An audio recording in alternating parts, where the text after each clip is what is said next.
We've talked previously about Ohm's law, which is V being equal to I multiplied by R.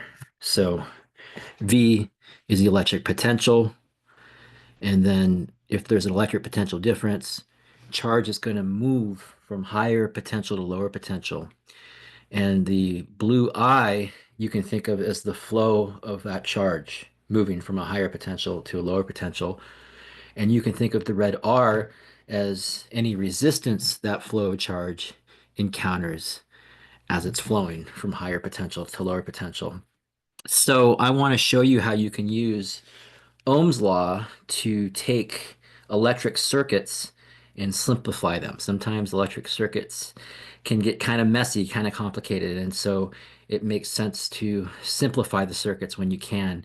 It makes the mathematics a lot easier. And so what I'm going to do is I'm going to draw a simple circuit where we've got some voltage source like a battery.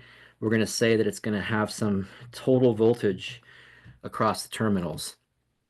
And so what we're going to do is we're going to hook up some wire. When you're dealing with circuits, anywhere that there's wire, you can consider the voltage to be the same. We're going to assume that the material offers very little resistance. Now, in reality, the wire offers some resistance too, so there is some differences in voltage at different parts of the wire. But for this class, unless you're told otherwise, just assume that any two places that are just connected by wire have the same voltage. However, if that current through the circuit encounters a resistor, I'm going to call this one R1, then there's going to be a voltage drop across that resistor. So when the charge comes out on the other side, it's going to be at a lower voltage than when it went into the resistor. And what I'm going to do is I'm going to complete this circuit by having a second resistor. We'll call this R2, and then we're going to connect it back to the negative terminal of the battery. So imagine you have a circuit where you've got your charge flowing like this, the blue I current, coulombs per second. That's how much charge is flowing per unit time. And so you can imagine that you've got the positive terminal of the battery, the negative terminal of the battery. And so you can imagine that charge is going to start at the positive terminal and it's going to go through some wire. And when it encounters the first resistor, there's going to be a voltage drop. And then on the other side of that first resistor, the voltage is lower than before, but it's going to stay the same until it gets to the second resistor. And then it's going to drop again. And after the second resistor, you just have wire leading back to the negative terminal. So the voltage is going to be the same for the final part of that journey. So, for example, like if we said that we had like a 9-volt battery, then 9 volts would be the difference between the plus and minus terminal. So you could say that the positive terminal is 9 volts and the negative terminal is 0 volts. And so you can imagine it would be 9, 9, 9, 9, because it's just wire, so the voltage isn't changing. And then there's a drop, okay? The first voltage drop, and we're going to go ahead and call this V1. And this is again Ohm's law.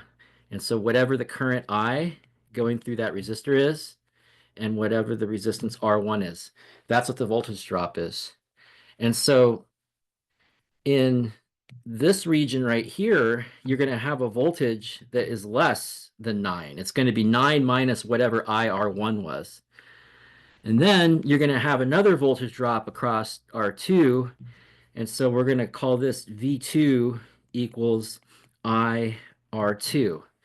And so then after it drops across the second resistor, it's going to be the same voltage again all the way back to the negative terminal. And since the negative terminal is 0, because the positive terminal is 9, it's a 9-volt difference, it would be 0, 0, 0, 0, 0, 0, 0. So again, anywhere that's just connected by wire stays at the same voltage. So what I just showed you is that you have an overall circuit that has some overall net potential, which is in units of volts. And that net potential is going to go through two different voltage drops. The first one across the first resistor and the second one across the second resistor. And so because of Ohm's law, I can also write this as IR1 plus IR2.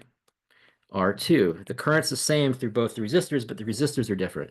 Since the current is the same, I can factor out an I, and I can say I times R1 plus R2.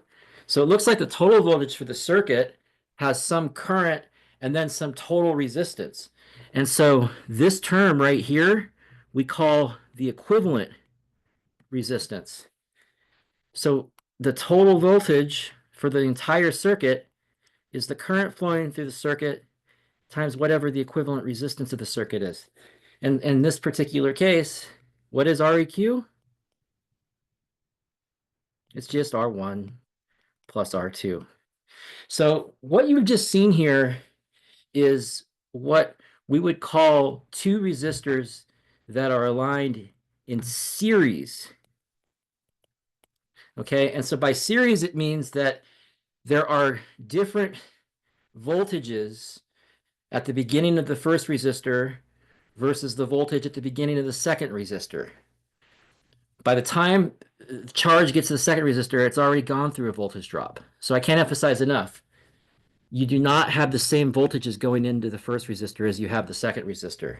So you go through a series of voltage drops to accomplish the entire voltage difference across the two terminals. So when you think of the entire circuit as having this equivalent resistance in series, what you're able to do then is you're able to draw a much simpler picture where now you can just think of one overall circuit that has just one resistor, and that one resistor is the equivalent resistance of the entire circuit.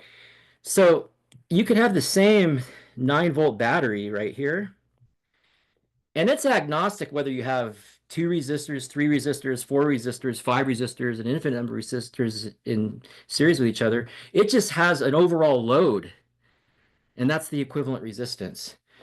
And so, again, you can start with a more complicated series of resistors, and you can think about how they can combine in terms of offering an equivalent resistance for the entire circuit. And so you see how now you would have a problem where you just can think of the battery as just driving a single resistor, where that equivalent resistance is just equal to R1 plus R2. And again, this is for series. I'm going to do another video where we can simplify circuits if our resistors are in parallel with each other. And so just a little sneak peek, when I talk about being in parallel with each other, so with series alignments, when you go across the first resistor with the voltage, so go back to my top picture, you see how it was 9, 9, 9, 9, 9, and then drop across R1.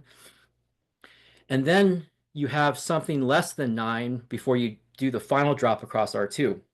So you have different voltages going into the first resistor versus the second. That's what it means to be in series. In parallel, you can wire things up where it turns out that the voltage drop is exactly the same across both of the resistors, or you can write 3, 4, 5, or an infinite number of resistors in parallel.